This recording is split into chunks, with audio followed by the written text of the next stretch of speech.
Semuanya, salam bijak. Berjumpa lagi dengan kami, Bijak Obat. Kali ini, Bijak Obat akan membahas mengenai obat kaptopril. Dengar-dengar nih, gara-gara minum kaptopril bakalan jadi batuk kering loh.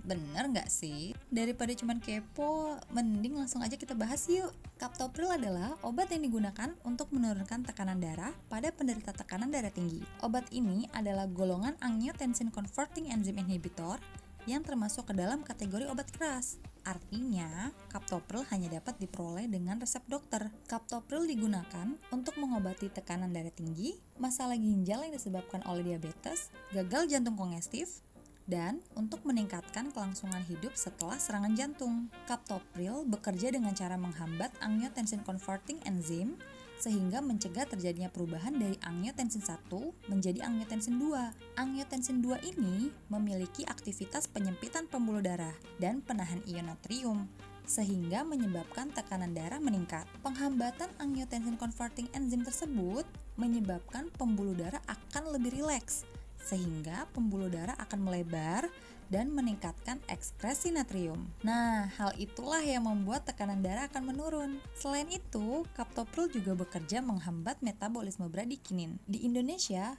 kaptopril yang tersedia di pasaran terdiri dari beberapa bentuk sediaan, seperti tablet dan kaplet. Selain dijual dengan nama generiknya yaitu kaptopril, berbagai nama merek dagang obat kaptopril pun sangat banyak, seperti Kaptensin, Dexakap, Farmoten, dan lain-lain. Kaptopril idealnya diminum 1 jam sebelum makan atau 2 jam sesudah makan, karena kaptopril lebih baik diminum pada saat lambung kosong untuk memaksimalkan penyerapan obatnya. Usahakan untuk mengkonsumsi kaptopril pada jam yang sama ya di setiap harinya, agar efektivitas obat dapat maksimal. Karena dapat memicu pusing pada tahap awal penggunaan, maka kaptopril dianjurkan diminum pada malam hari sebelum tidur. Kalian dapat menggunakan air putih untuk membantu meminum obat kaptopril secara utuh. Jangan menggunakan minuman lain seperti susu dan teh.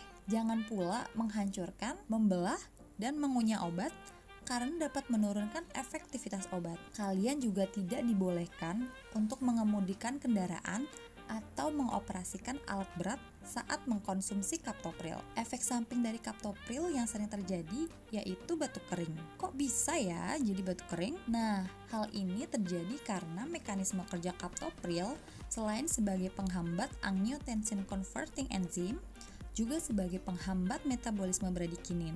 Penghambatan metabolisme bradikinin menimbulkan peningkatan akumulasi bradikinin sehingga dapat memicu terjadinya iritasi bronkial pada paru-paru. Iritasi bronkial tersebut yang menjadi penyebab terjadinya batuk kering. Efek samping lain dari kaptopril yaitu terjadinya peningkatan kadar kalium di dalam darah atau yang biasa disebut dengan hiperkalemia. Lalu terjadi pembengkakan di bawah kulit karena penumpukan cairan atau yang biasa disebut angioedema, dan terjadinya tekanan darah yang terlalu rendah atau yang biasa disebut dengan hipotensi. Namun, kalian tidak perlu terlalu khawatir akan efek samping dari kaptopril ini karena tidak semua orang dapat mengalami efek samping tersebut. Kategori keamanan obat kaptopril untuk ibu hamil termasuk ke dalam kategori D karena terdapat bukti positif mengenai resiko terhadap janin manusia. Pada kehamilan trimester pertama dapat meningkatkan resiko teratogenik atau perkembangan janin yang tidak normal. Sedangkan pada trimester kedua dan ketiga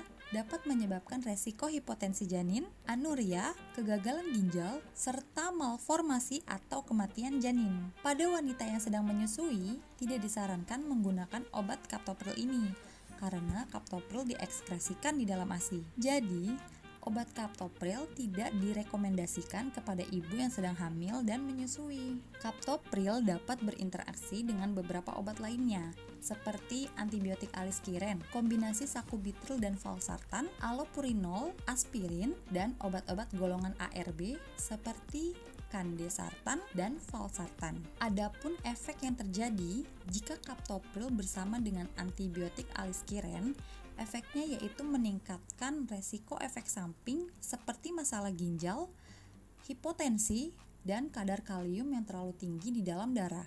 Lalu, jika kaptopril bersama dengan sakubitril dan valsartan, efeknya yaitu meningkatkan resiko efek samping seperti pembengkakan di bawah kulit karena penumpukan cairan, atau yang biasa dikenal dengan angioedema.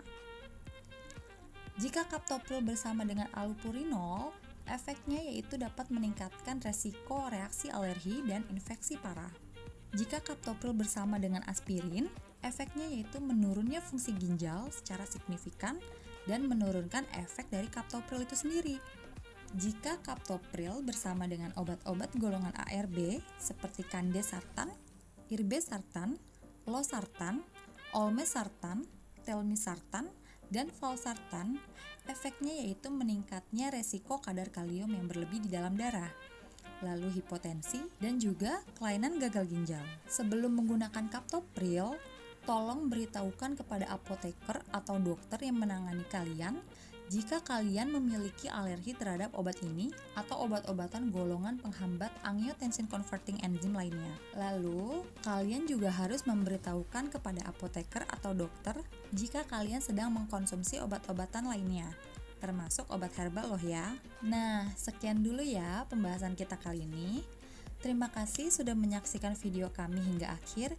Dan semoga video ini bisa bermanfaat untuk kita semua. Kalian juga bisa komen di bawah kalau kalian punya pertanyaan atau request pembahasan obat-obat lainnya. Jangan lupa untuk like, subscribe, dan klik tanda lonceng supaya kalian bisa terus update dari channel YouTube Bijak Obat. Share juga ya ke teman-teman dan keluarga kalian. Sampai jumpa di video selanjutnya. Salam bijak.